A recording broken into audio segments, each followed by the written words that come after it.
Hello and welcome back to another 3 a.m. production video.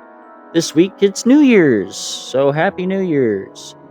So instead of throwing a New Year's party, we will have a tea party instead and travel down a rabbit hole into a wonderland of trivia and art.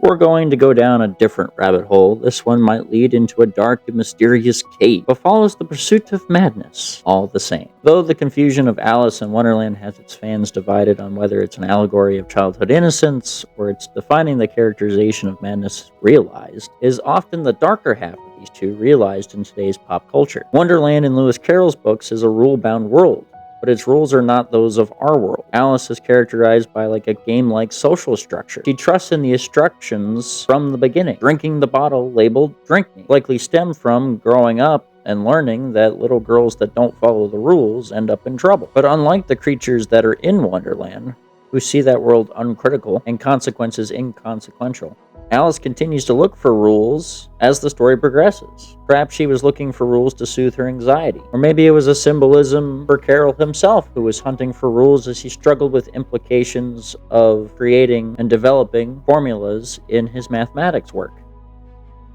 But after the Riddler's own heart, I'm sure, Lewis Carroll wrote the riddle, "Why is a raven like a writing desk?" Which is nonsensical, but it hasn't stopped fans from trying to figure out an answer to this question, one of which was proposed as because the notes of which they are not noted for being musical notes, but it's open to many possible interpretations.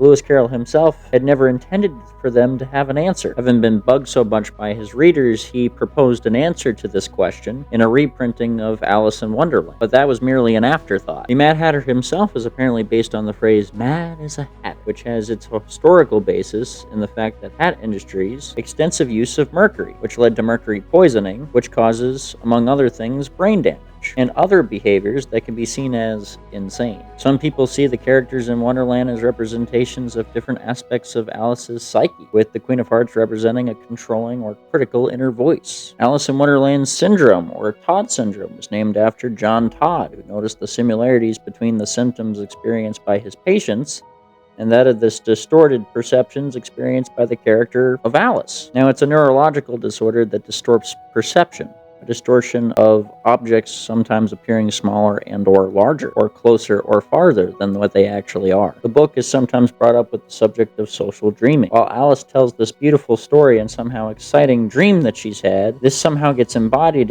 into her sister's fantasies, who ends up dreaming the same creatures of Wonderland that Alice had dreamt of. Now, with social dreaming, the meaning of a dream is a much broader world in which one lives, exploring the possible social meanings contained within them, with more of a focus on the dream than the dreamer. Lewis Carroll himself ended up becoming shrouded in controversy from the less credible idea that he was Jack the Ripper. One of his alleged friends had wrote a book called Jack the Ripper, Lighthearted Friend, which proposed the idea that his friend and another of his friends was responsible for the Jack the Ripper murders. This idea was based primarily on the number of anagrams that are in the book, which he was working on at the time of those murders, but these notions were quickly tossed aside. But to a more puzzling series of coincidences, one of Lewis Carroll's hobbies, not in his alter ego, was photography. He excelled at the art and became a very well-known photographer, and he even toyed with the idea of making a living off of it in his early career. Now, he did a lot of studies of men, women, boys, landscapes, skeletons, dolls, dogs, statues, painting, trees, but a lot of his photographs seem to depict young girls, some of them in a state of indecent exposure. Many of these pictures were taken with the subject being the real Alice in her family garden. Now, whether this was a dark and twisted interest that he had, or the art form of childhood innocence from an era in which art was not constricted by the morals that we have today, has left historians debating whether which is the logical conclusion. There are other interactions recorded in which Lewis Carroll was not high on socializing with adults and preferred hanging out with the children instead, drawing upon their creativity that eventually became his books. But whether his interest is of a light and carefree notion on the imaginations of a child, or its dark, twisted idea, we'll never quite know. So that leads us to another Hatter, which we know his attentions very well. In the world of Batman, Jervis Tetch is a brilliant neuroscientist who has embraced the idea that he is the incarnation of the character in the story, the Mad Hatter from Lewis Carroll's Alice in Wonderland. Using technology and his own hypnotic skills to mesmerize, Tetch as the Mad Hatter has committed many crimes, and often themed around the book, which inspired him in his love of hats and headgear, going so far as to plant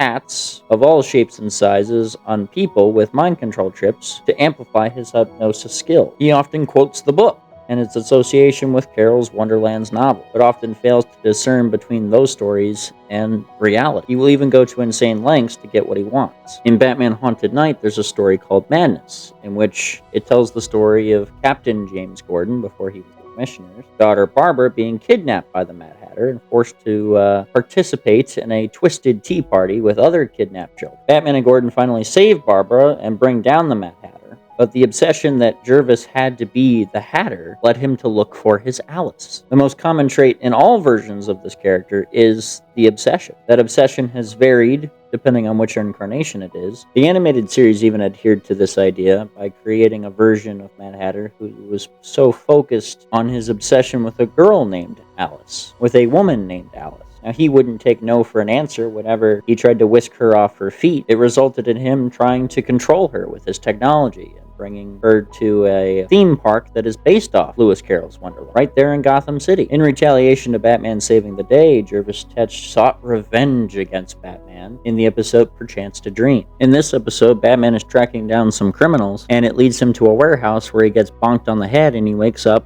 as Bruce Wayne back in his house. Now, throughout the course of this episode, things are just not sitting right with him. Like, the entrance to the Batcave is missing, and his parents are alive, and he's engaged to Selina Kyle. He thinks he's going nuts, complete bonkers. He even gets to see Batman in action on the streets. He consults his family friend who's a doctor, even though she's not a psychologist, and she offers the idea that it's Bruce projecting his inadequacies on a man who has seemingly done great things.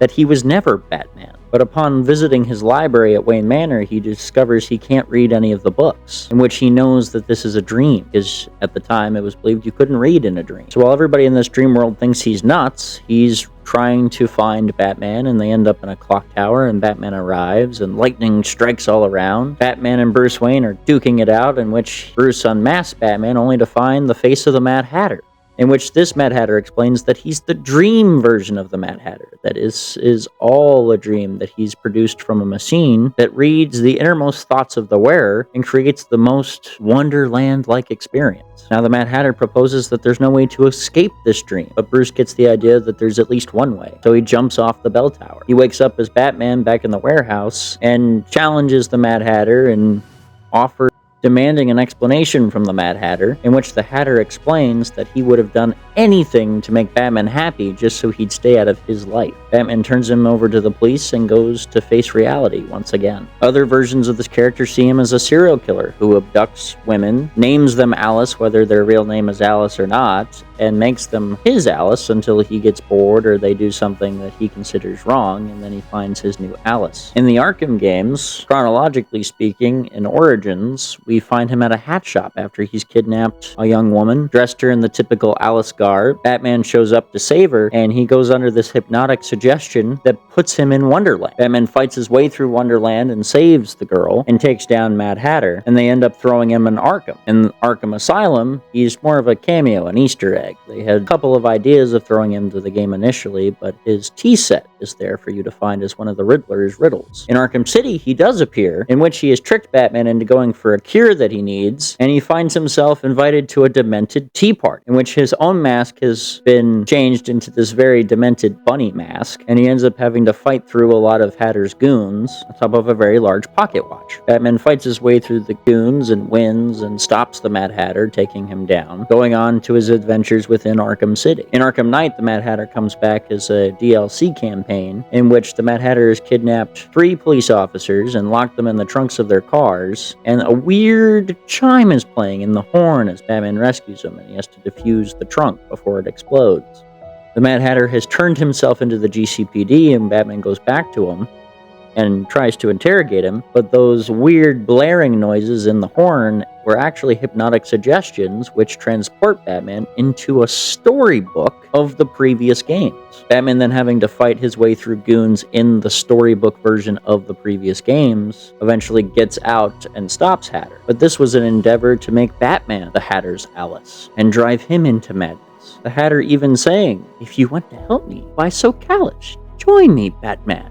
Be my Alice." After Batman stops him and the Hatter is locked up, all of the props from this mission end up in the evidence locker, in which you see the book that Batman was in, which is titled Batman's Adventures in Wonderland. But Jervis Tetch is hardly the only villain in Gotham to resort to using characters from the book Alice in Wonderland. They also have Tweedledee and Tweedledum. The Tweeds later become leaders of the Wonderland gang, using some of Mad Hatter's mind control devices on him to exploit his notoriety. Now the Tweeds become the leaders of the Wonderland gang, who also features Mad Hatter, but subsequently as a lackey to them because they use his own technology to hypnotize him. The gang also features the Walrus and the Carpenter, and the Hare. Now these two aren't brothers like they are in the original story, they're actually cousins that just look strikingly similar. There's also the White Rabbit, who was a character who we first met as her alter ego and ended up dating Bruce Wayne. They met at a charity fundraiser. Eventually, in subsequent issues, we meet her alter ego, the White Rabbit, who appears during a breakout at Arkham Asylum. She's taunting Batman and disappears. Now, the police never saw her, Alfred never saw her on the cameras, so seemingly everybody thinks that she never existed, making Batman look like a lunatic. But she herself suffers from multiple identity disorder, in which her alter ego does not know that she is the White Rabbit. But whatever rabbit hole that Batman falls down into from these characters' antics, he never unravels.